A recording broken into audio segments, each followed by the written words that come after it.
Hello and welcome to the YYC Soccer Podcast. My name is Jason Komet and my co-host is Scott Strasser. Hey, Scott. Hey, Jason, how's it going? It's a pretty good Thursday night. I'm looking forward to watching some soccer this weekend, but you're getting a chance to go on a bit of a soccer road trip here. Yeah, not necessarily a soccer road trip, but that's definitely a big part of what inspired it. Yeah, I'm going to be in Toronto this weekend. We're visiting some friends, and we do have tickets to the Toronto FC versus Inter Miami game. Cost a small fortune back when I originally bought them back in March, and I'm a little bit nervous. I do want to watch Lionel Messi play. That's a bucket list activity for me, and I don't know if he's going to. Obviously, Inter Miami clinched the regular season title in MLS the other day, so he really doesn't need to play in this, which I think is one of the last regular season games for Miami, if not the last. So I don't even know if he's going to play, but at the end of the day, it's going to be a fun trip, and I've never been to a game at BMO before, so I'm at the very least looking forward to that and hoping that it's a good game no matter who's on the pitch. Oh, for sure. And the whole BMO setup and stuff. I've been to a couple matches there, and it's a pretty fun setup. You'll have fun regardless. Although I'm sure you'd have probably a bit more fun if Messi was there. Yeah, well, we'll see, and hopefully they at the very least give him a run out, even if it's just a cameo at the end. I could still check it off the old bucket list and tell my kid and maybe any grandkids in the future that I saw the Wayne Gretzky of soccer play. So that sounds good. So getting back to our podcast, the YYC Soccer Podcast. What, Scott, is our podcast all about? We focus on soccer, but we talk about it specifically with a Calgary lens. So we talk about soccer in Calgary at the amateur, collegiate, and professional levels. We discuss the teams as well as the players from the city's soccer community, all the way from the grassroots and amateur leagues up to the university and professional teams. We'll talk about Cavalry. They clinched their playoff spot last weekend, and they've got another match coming up here against Pacific. We'll talk about post-secondary soccer. We'll talk about the Crowchild Classic Part 2 and some more events from this past weekend. And we have an interview this week. Scott, who's our interview with this week? Yeah, very special interview guest this week. We managed to catch up with Scott Kennedy, a member of the Canadian men's national team and a professional soccer player from Calgary who has spent his entire career in Europe. Recently joined a new club in Belgium, so we talked to him about that, as well as his upbringing in Calgary and his highlights playing for Canada in the last couple of years. Good to chat with him about those things. He's a guy who, is a born and raised Calgarian, but he's actually been away for quite a while now. He spent a lot of years in Europe, but it was nice to chat with him about his roots here and about his career. So we'll get to that in a little while here, but let's start off our first segment with Cavalry FC. I'm Shamit Sholm. This is the YYC Soccer Podcast. All right, so Vancouver FC was at Spruce Meadows last Saturday to take on Cavalry FC. And Jason, I had high hopes for this match, but I probably shouldn't have because similar to the last time these two teams squared off, it finished 0-0. But despite not a lot of goalmouth action, Cavalry fans could still leave Spruce Meadows upbeat as the result qualified the team for the postseason. That's, I guess, the one piece of it that when you look at it, you can really take away from that match. It was a frustrating match. It was a lot of Vancouver FC playing strong defensively and Cavalry having to try and break them down. But you had some numbers here about possession time and stuff like that and touches. It's crazy how little Vancouver had for really offensive opportunities. We can commend Vancouver's defense in this game. They absorbed 15 shots. Cavalry had nearly 70% of possession. They generated 8 corner kicks, lots of touches in the opponent's 18-yard box. But at the other end of the pitch, Marco Carducci didn't have a very busy afternoon. Vancouver only generated 1 touch in Cavalry's 18-yard box, which I thought was a pretty hard-to-believe stat, but I trust the stat keepers on that one. They did manage 6 shots, but nothing that really caused Cavalry too much grief. Overall, it was a very one-sided game, except for the fact that it ended, 0-0, which in a way is a scoreline that kind of sums up Cavalry's 2024 season. This was the third time that they've tied a team 0-0 in the CPL this year. And it was actually the second time that they tied Vancouver FC 0-0. Cavalry in their 25 games this year have tied a remarkable 12 times. And as mentioned, 3 of those were goalless draws. And the reason I said it sums up their season is Cavalry all season long has been very strong defensively. They have the best goals against record in the CPL, the strongest defense. Considering, they're up near the top of the table, they haven't had that impressive of an offensive record, right? They're somewhere in the middle of the league, if not the second half of the league in terms of goals scored. And for all the possession and the XG that they manage to produce, they're not really putting the ball in the back of the net very much. Right now, Cavalry is in third place with a record of 9-12-4, and they clinched that playoff spot, and they're still very much in the mix for things here, although I kind of think first is pretty much out of reach. I know Tommy Wilden Jr. at the post-match press conference said, well, until it's mathematical, we're going to keep going for it, but it's not much more than mathematical at this point.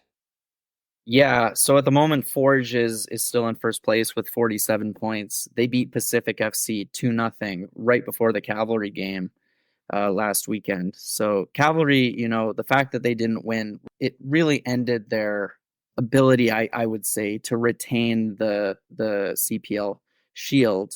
They're on 39 points, so they're 8 points back of Forge with 3 games left. Now, mathematically, Cavalry could win their 3 last remaining games, and Forge could hypothetically lose their last 3 remaining games. But I believe Forge only needs 1 point from any of their last 3 games to clinch that CPL shield. If it turned into a situation where the 2 teams are tied on points, Forge has the head-to-head. So even if somehow a Cavalry was able to tie it up with them on the table, they wouldn't get that first spot. So it's pretty unlikely. But, I look at second place, and I think second place is still entirely within their reach. Oh, yeah, they're 1 point back of Ottawa, who are in second with 40 points. So that should be, the goal that Cavalry sets for themselves. And if you look at the rest of their regular season schedule, they do have a favorable finish, don't they? Their 3 last opponents are all in the bottom half of the table. That's Pacific next, and then Valor, and then Halifax. Obviously, though, some of those teams are going to be playing for playoff positions, so we'll be coming out with a lot of intensity because they kind of have to go for it. Yeah, and when you compare to Ottawa's schedule, they have 2 road matches, and they go play Forge, and they play York, and then they've got a home match against Vancouver. So I think when you look at the table and you look at the schedule, they've got the tougher schedule, I'd say, by a fair bit. So it's definitely in the mix, second place. And I'd like to think at this point too, they'd have to really stumble to fall back down into fourth at this point. Right. York is in fourth at the moment, 3 points back of Cavalry. But even if Cavalry, drop 3 points, they'll still finish ahead of York, even if York wins every one of their last 3 remaining games. And Cavalry's got the tiebreaker against them as well. So the next match we have, as you mentioned, is against Pacific in Victoria this Saturday afternoon. Right. They're taking on Victoria at 3 p.m. I'm not sure if that's Mountain Standard Time or Pacific Time. You've got Pacific, who are on a little bit of a resurgence. I know a few weeks ago we talked about the poor form that they were in and their inability to find the back of the net, but they seem to have overcome that challenge. If you look at their recent results, they've had a couple of 3-0 wins. They've scored 9 goals in their last 5 games. And in those 5 games, they've produced 2 wins, 2 draws, and a loss. So they are coming off of a loss, but they appear to be over those mid-season stumbles that they were going through not that long ago. And definitely they've got a lot to play for right now. They're fighting for their playoff lives. So Cavalry, we don't know the injury status. It's always a topic I like to bring up. They do have some key players on the wings who are probably not going to dress. If you think of the likes of Bradley Camden Thewo, and then Fraser Aird, who's been one of the most important players for Cavalry this year.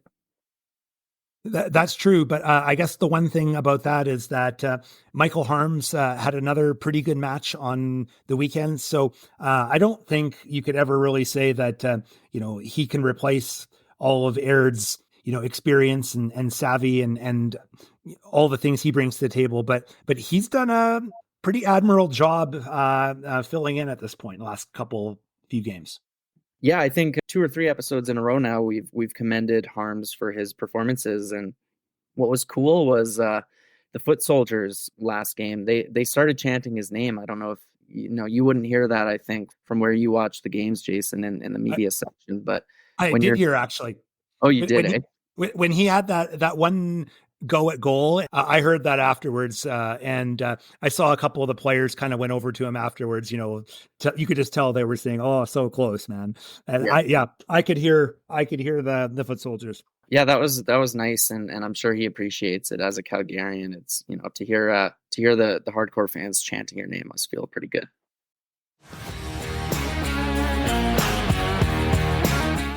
Hey guys, Scott Kennedy here, and you're listening to the YYC Soccer Podcast.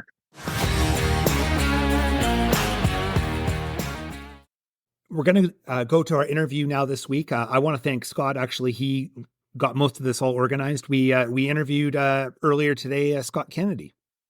Yeah, this took a while to get set up. We actually saw Scott Kennedy at Elijah Atakube's tournament over the Christmas break, and I approached him and kind of introduced myself, told him about our podcast, and he expressed interest in coming on. And we tried a while back to set something up, but it's hard, right, when you're over in Europe and there's an 8-hour time difference to find a time that works for everybody and that. So this week we managed to put it together, and I want to thank Scott for carving out some time in the mid to late afternoon out in Belgium to talk to us and answer our questions about his career. So I'm excited to kind of let the interview speak for himself. And here's our interview with Scott Kennedy. We'd like to welcome Scott Kennedy to the podcast. As many of our listeners probably already know, Scott is a professional soccer player from Calgary who has spent his entire pro career in Europe with teams in Germany, Austria, and now Belgium. He's also played 14 games, I believe, for the Canadian men's national team. Scott, welcome to the podcast. Thanks for coming on. Thanks for having me. It's always good to be back with the Calgarians. So you recently signed for a new club in Belgium, K.A.S. Eupen. How are things progressing in your first few weeks with that club? It's been good so far. It's been exciting. We have a young team here. We've had 3 games now since I've been here. We've lost 2, unfortunately, and won 1. We have a really young team that has a lot of potential to grow. And we're just finding our steps here early on, but I think we have a really good team that can play at least in the top half of the table, if not maybe top 5. So it's exciting. How did the opportunity to join this club arise? Long story short, my coach from time at Regensburg reached out to me and asked how I was doing in the summer. And I said, I'm doing well, but had a little bit of conflict with my club in Austria, and I was looking for a potential move. And he said, well, why don't you come play for me again? And he is now the coach here in Belgium. And that's how the connection happened to Belgium, because like you guys know, I've never played here. But yeah, he said, come, I need a center back, come play for me. And been all right so far. Right on. Well, we know it's still early days, and like you mentioned, you've only been with with Eupen for a couple of matches. But based on your first impressions, how do you feel Belgian football compares to what you experienced in Germany and Austria? Quite different, actually. Both are great leagues, but Belgium seems to be a bit more tactical. It felt like in the second Bundesliga in Germany and in the first league in Austria, they looked a lot to press at a high level or press higher up the field. Whereas in Belgium, so far, it's been a lot of lower pressing and allowing teams to play out of the back a bit more. So that's been one interesting thing. And I guess, now that there's a lot of young talent here, a lot of young players with a lot of good technical ability, trying to find their first steps in professional football.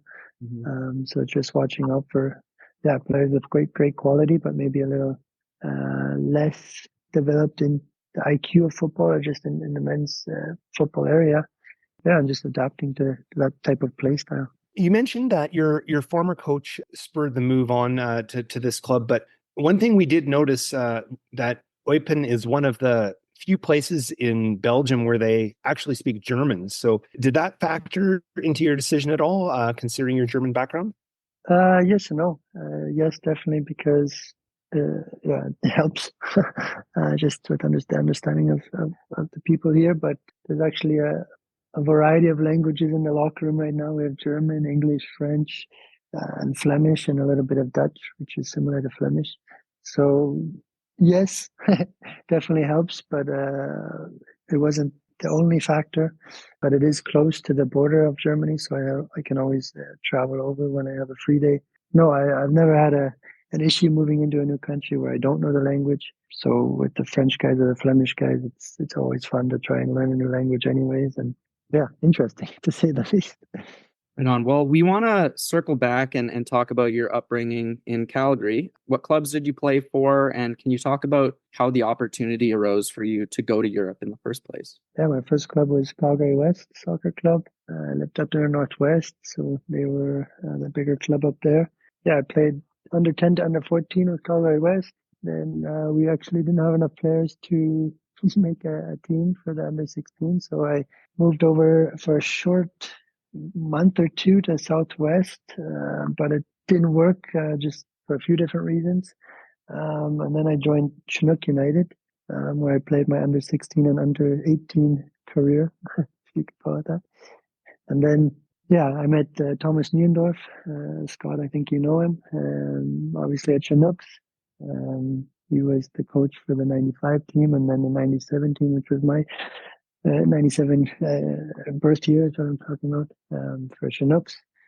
And with his German background, he started to create the connection overseas. Our club or our team went in under 18. We went for a trip over to Europe, to Germany for a couple friendly matches to give us the exposure to European football. And Thomas had invited a few friends from the past out to come watch our games. You could call them scouts, but not all of them were official scouts. The one guy was interested in me. I caught his eye. He said I might have potential to pursue football or to move up to the next level. After finishing high school, Thomas came to me and asked what my next steps were, if I wanted to go to university or pursue soccer further. And yeah, I said I'm up for the challenge, and that's how the first change to Europe came to be. And that was then in the 6th division in Germany. You were with a club called Traunstein at first? Yeah, exactly. After starting your career in the lower regional leagues, you made the step up into the second Bundesliga. I believe it was in 2020 with Jan Regensburg. What's it like to go from playing in those regional leagues where the crowds are really small to all of a sudden being with a team that gets crowds in like tens of thousands and then playing top clubs in the German Cup, for example? I mean, it's special. It's definitely cool to look back on after the fact. I mean, during my times in every club, I was just enjoying the moment. I think I learned a lot from every league that I was in, not even just on the field, but off the field, becoming a man, let's call it, learning a new language, surviving as a human alone. But yeah, for sure, when you get to the higher levels, the atmosphere in the stadium get a lot better. I mean, it just became a lot funner. Even though I always had fun, it was that extra on top, the cherry on top, to push you to your best level of play. Yeah, then comes in playing for something. I mean, everybody has a reason why they're playing football, but it's nice also to see supporters come out and you have the chance to play for them and give them a happy day at the end of their week. A lot of them work all week just so they can come and watch us play. And we have the privilege to play for them, and we want to give them a good game. So just the honor, really, in having the chance to do that is what makes it the funnest. And during your time with Regensburg, you did beat FC Köln in the cup. Hey, you made it to the quarterfinals one year? Yeah, we played them, and I actually scored a goal in that game, which was fantastic for me. And we qualified for the the quarterfinals, which is the furthest the club has made it in their career or in their history of the club. No, it was a really fun time. Unfortunately, it was during Corona, so the games were closed off, but we still felt it from the fans. They found ways to show us how excited they were at the time. Oh, I just wanted to ask Scott a question about Belgium and the fan support so far. Like, what's how's it been? How's the culture been? How have the crowd's been so far? I know you're early in, but I just thought I'd ask. Definitely, it's hard to compare Belgium to a country like Germany or England, just from the volume of people. I would compare Belgium similar to Austria when it comes to fan base. Yeah, Eupen is located in the northeast of Belgium, so it's right on the border to Germany. A lot of people have the opportunity to watch a lot of big teams within 30 minutes drive. So you have Mönchengladbach, you have Leverkusen, you have Cologne, you have Düsseldorf, all within an hour. So the problem with not the problem, but with Eupen, we don't have a lot of fans just because of the possibilities all around us. Also with the relegation that they had last year, coming down to the second league, they lost a little bit of support, or let's call it we have to earn that support back. So right now it's still great. The stadium's actually really cool. It's a smaller stadium, so it feels like a football stadium, and the fans that come are great. They really give it their all, and we do the same. We have to start earning the chance to have the fans in the stadium, and when we start winning, they'll start coming back. So obviously, it's always a give and take. Yeah, and you mentioned last year that the club was relegated from the top flight. I'd imagine Eupen's, the goal is to get back up there next year or within a short time frame. Yeah, exactly. It's we definitely want to be in the top half of the league and definitely play for maybe a top 4 position where we can either qualify directly for the first league or play in a playoff game to go back up. Club has high hopes. But yeah, we just obviously have to take it one game at a time and 3 points at a time. So you also mentioned, Scott, that you'd played in Austria. I know you were with Klagenfurt previously, but then last year you were with Wolfsberger in the Austrian Bundesliga. How would you rate that experience? And what's it like to play in Austria, as well as, you've been in Germany a lot, but you've also spent a good amount of your career in Austria. I'm a big fan of Austria. I think it's a beautiful country to live in. People are generally quite nice. I mean, I played 2 years in the second league. It's a good league. I think it's a place where players can develop. Similar, I would say, to the second Belgium league, but I think the Belgium league might be a little bit better. Yeah, and then the first league is competitive. It's I would compare it similar to a good third league or a really bad or a bad second league team in Germany. There's a couple top clubs that, as you guys know, play in European football, like Red Bull Salzburg or Sturm Graz. So there's some really exciting games to play for, but there's also games you have to grind out. And it's difficult because every team is playing really aggressively. It's a lot of, like I said, in Belgium, it's a little more tactical, whereas Austria, it's find a way to win, and makes for exciting football, but also tough games every week. And you definitely have to earn the points you get. As we mentioned before, you've played for the national team, I believe 14 caps. Can you talk a little bit about some of the highlights of your time with the program thus far? I mean, there was only the one highlight, the qualifying for the World Cup. That was my time with the national team was great. And that was the main goal during the time I was there, was just getting to that World Cup. It was amazing to start the journey with the guys, getting through all the stages of the qualification. Yeah, getting my first cap against Suriname was obviously a huge highlight. It was a special moment for me. I still obviously can remember it like it's yesterday. They're in Chicago. Also, unfortunately, no fans, but still a special moment to hear the national anthem being played. Yeah, the first cap was amazing. And I think just the whole journey, being a part of it, coming into each camp, trying to get 9 points in each window to qualify for the World Cup. I remember the game in El Salvador was a great game because we won it and we had a 9-point window, which almost secured our qualification for the World Cup. yeah, the whole journey. And I guess the last game against Jamaica in Toronto, because it was very, very cold out there on the field. I mean, the fans were also cold, but they had a little more clothes to wear. Yeah, it was a special moment. I had my family there. They flew out to support us. It's just to see that type of football culture in Canada was amazing and exciting for me to see that the youth have something to work for now in Canada, not just in hockey.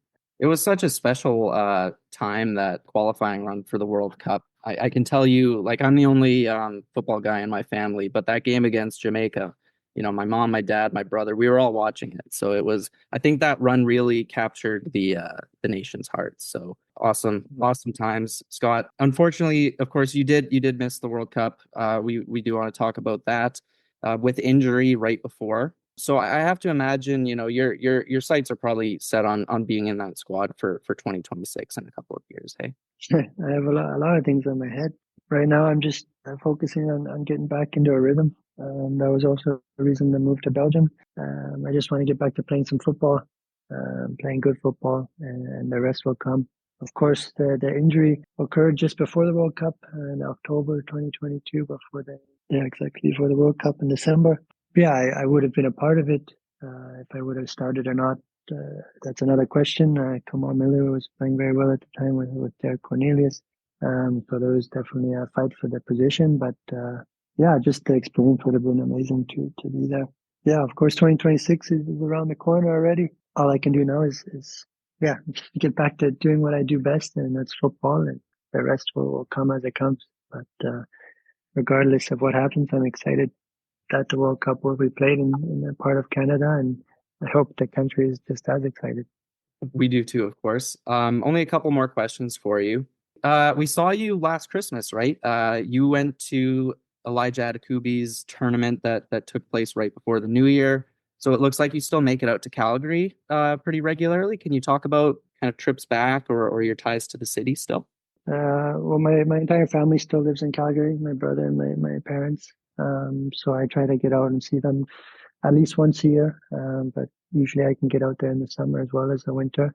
Yeah, Elijah reached out to me just a few months before the tournament was happening and asked if I could come play a little bit and show up for the event. And yeah, I love doing stuff like that. I love to give back as much as I can. The time is the difficult part because I'm not in Calgary all the time, but I definitely have utmost thanks for Calgary soccer and what they did for me. It gave me a place to play, and when I have the time to give back, I love to do that. So yeah, Elijah had a great thing there, and I think he's going to do it again this year. If I have time, I'm definitely going to be there again. Right on. Well, we hope to see you when you're in town, Scott. But thank you very much for joining us this week for our podcast interview. Best of luck with the new club in Belgium, and congratulations on everything you've achieved in your career thus far. It's been fun to follow. Appreciate it, guys. Thanks so much. We'd like to thank once more Scott Kennedy for doing the interview, and thanks again, Scott, for getting this all arranged. I enjoyed talking with him. It's his switch over from a team in Austria to a team in Belgium. It's going to be a bit different. It sounds like it's a different experience, but overall, it sounds pretty positive. Yeah, and we've talked a little bit about his new club in previous episodes. It sounds like Eupen has high hopes of returning to the top division in Belgium in the near future.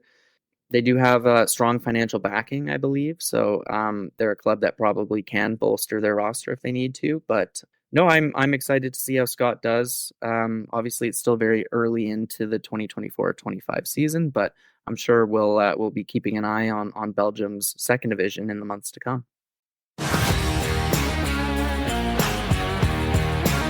Hi, this is Aislinn Phillips, and this is the YYC Soccer Podcast. So let's move over and talk about post-secondary soccer, and we'll start with women's U Sport soccer.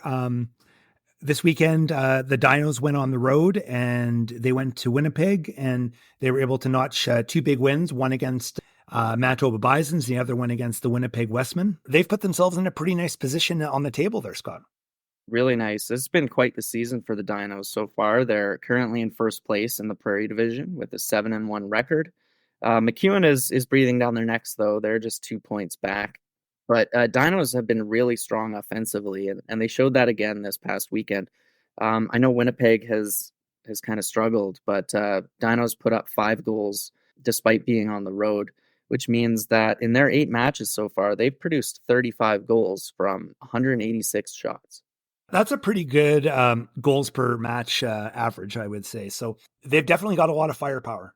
And the neat thing is that they're really spreading the goals out. I went through the stats and saw that 12 players from the Dinos have scored at least 1 goal this season. They do have their scoring leaders, of course. Grace Moore is currently the scoring leader for the team with 8 goals, as well as 2 assists. And then Rachel Barlow, who is a player we've brought up quite a few times over the last 2 years during this podcast. She's been really the playmaker for the team. She has 6 assists as well as 2 goals. Dinos are really spreading out the offense at the moment. Because of their strong performance this past weekend, they did move up in the national rankings. Last week they were 10th, and this week they moved up 1 position to 9th. Yeah, well deserved, and I think they have an opportunity to maybe even move up another place this weekend, don't they? Because they're taking on Saskatchewan, who have been a pretty good team in Canada West in the Prairie Division this year. Yeah, they're doing the Saskatchewan road trip, so they're going to play Saskatchewan and Saskatoon on Saturday, and then they're going to go down to Regina on Sunday. And Regina is probably not a powerhouse in the Prairie Division, but for Saskatchewan, it's going to be a big game because they've started to lose ground to McEwen and the Dinos. So they're really going to be working to get a result. Also mentioned Mount Royal Cougars. They had a couple matches this weekend. They lost to Trinity Western and they drew with the University of Fraser Valley. And I didn't even mention this to you, Scott, but actually I made a very, very brief cameo appearance at the Fraser Valley match. And it was very, very rainy and there were a few hardy souls out there. And I did not stay long, but kudos to anyone who sat out there in the rain and the cold for 90 minutes. Yeah, and that was a 1-1 draw. What did you think of the play? Because MRU has had an interesting season in 2024. They're not playing in the Prairie Division. They have to play mostly BC opposition as members of the Pacific Division. And of course, as we know, teams in BC are often very strong, and that has reflected a little bit in the Cougars' results this year. Well, I'm not going to overstate my experience there. I was there for 15 minutes. I was actually in the middle of driving kids and I dropped one off. And before I picked up another one, they were over by Mount Royal. So I just stopped off on the way for like 15 minutes and watched the match. And it was pretty even. Like the fact that it was a 1-1 draw didn't surprise me. I thought the play for the limited time I saw was decent enough, but it was, I would say it was a pretty even match. Cougars are, I believe, in 6th place, I want to say, in the Pacific Division. So still, have some work to do if they want to make the postseason. 2 wins, 5 losses, and 2 draws. So 2 points back of Thompson Rivers and 5 points back of UBC Okanagan, who are in 4th at the moment.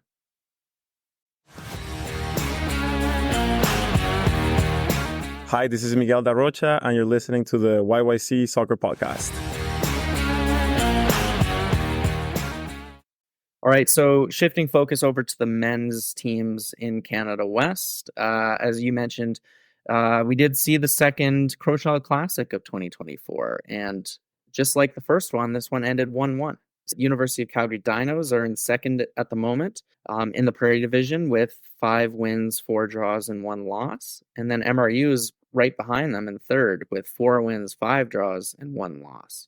Notably, though, this result did knock Mount Royal University, who of course are the defending champions of Canada West, out of the top 10 rankings nationally. The Dinos, I believe last week were getting close to being in the top 10, but this draw didn't vault them into the top 10. So I think both those teams are pretty close to cracking that top 10, but not quite. I think, again, just it sort of reiterates how even they are. And it looks like it's going to probably go right down to it. And if there's ever going to be an opportunity for one of those teams to go for first place, this is the weekend to do it. Yeah, some really good matchups here, aren't there? So Dinos will be taking on MacEwan on Saturday at 2 p.m. And the next day they'll have a really big match against Alberta. And then MRU is actually playing the same teams. So Saturday they take on University of Alberta, and Sunday they take on MacEwan. Yeah, Alberta at the moment is leading the table with a 7-1-2 record. So they're on 23 points. So there's a little bit of a gap because Calgary is on 19. But no, as you mentioned, this is a big weekend in the Prairie Division for men's soccer. Hi, this is Natalie Gervitz, and you're listening to YYC Soccer Podcast.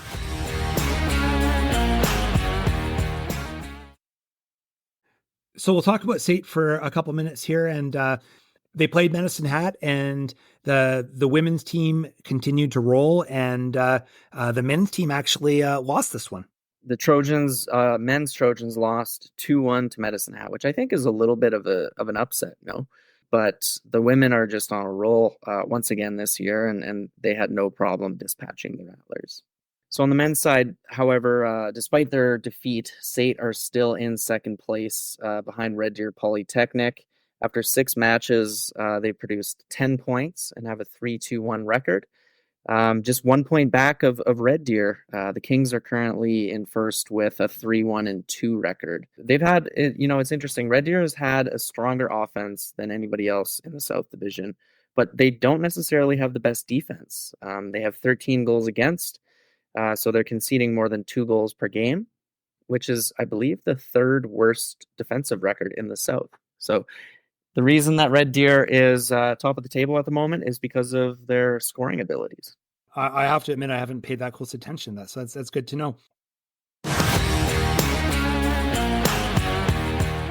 I am Christian Greco-Taylor, and this is the YYC Soccer Podcast.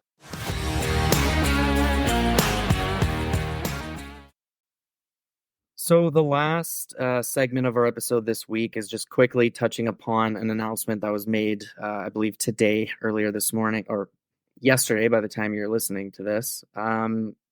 But the Canadian men's national team roster for their upcoming friendly with Panama was announced, and 2 players with Calgary connections were named to the squad. Yeah, Sam Adekugbe back in the squad, and when he's been healthy, he's been tending to get into the squad. But I know this is a little bit of an experimental lineup, so hard to know exactly who is going to get picked. But he's back there as he often is, and Joel Waterman. Yeah, Joel Waterman named to the squad. I know his ties to Calgary are kind of fading, aren't they? It's been 5 years since he played for Cavalry, so. And he never really, he only lived in Calgary briefly before that when he was playing with Foothills. But yeah, I mean, I think Cavalry fans still very much like Joel Waterman and they're following his career. And I imagine a lot of them are going to be very excited to see him named to this squad. Well, Scott, one thing when you mentioned that, I sort of crossed my mind is that he was at Elijah Adekugbe's event, the same one Scott Kennedy was at between Christmas and New Year's last year. So clearly he has some connections to Calgary still that he would be around to go do that. So that's definitely a good mention. No, I do remember him being there, and I remember the game that I watched that he was in. He was the best player on the field, which I don't think you would be surprised by. Yeah, I don't even actually remember him playing, but I saw him walking around and I'm like, who's the guy wearing Montreal shorts? And then I'm like, oh, okay. Yeah, no, I figured it out pretty quick. Thank you for listening to the YYC Soccer Podcast. You can have this podcast downloaded to your device as soon as it becomes available by subscribing on Apple Podcasts, Spotify, or other platforms. Check out our website at yycsoccer.com, where you can look through our episode archive and find other options to listen, including our YouTube channel. We also have links there so you can buy Scott's book online. You can leave us a question or comment in the Contact Us section of our website. You can also interact with us on social media such as Twitter, Instagram, Blue Sky, where our username is YYC Soccer 403. Thanks for listening.